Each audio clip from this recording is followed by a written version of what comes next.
This morning, we're joined by Caroline Rusten, who heads the Nordic Liaison Office for UN Women here in UN City, Copenhagen. Caroline, we celebrate International Women's Day this year on a somewhat different backdrop, if you will. COVID-19 obviously has affected not just your work, but the work of everyone in the UN, but especially when it comes to gender equality and the empowerment of women. What has the pandemic meant to the work that you do?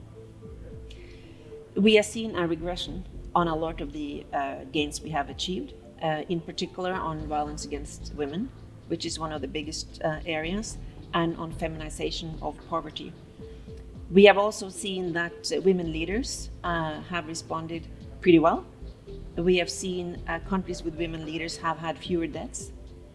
They've had a faster response, and they've had a bigger focus on social and environmental well-being.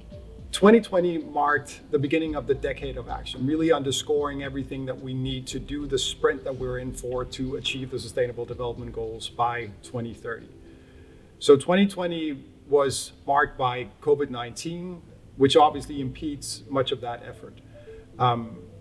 What is the benefit of having the UN, even in a post-COVID-19 scenario, when it comes to gender equality and the kind of acceleration we need to see on the issue of gender equality? So the good thing about the UN is that it brings all member states together. So it's an opportunity for dialogue, also among countries with different opinions. And when it comes to gender, you have almost like two tracks. You have those that are really proponents of gender equality, and you have those that are pushing back. But the UN can bring them together, and that's important.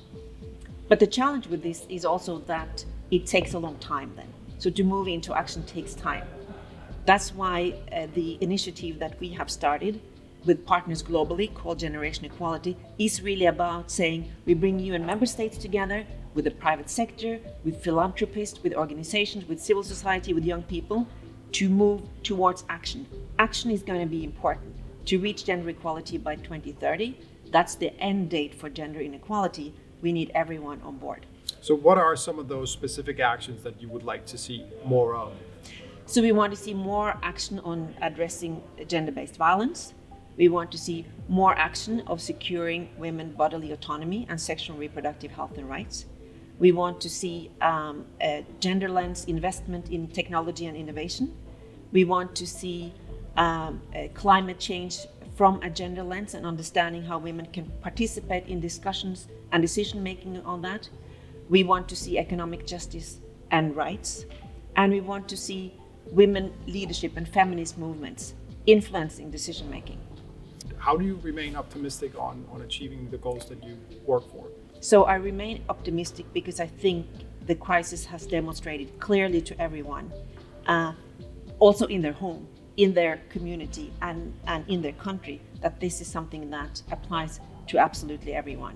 So it's sad that it has taken a crisis like this to make it more apparent to people, but I do believe that in a way it's going to be more, it's going to be easier for everyone to understand why addressing gender equality and women empowerment is not a women's issue, but it's everyone's issue.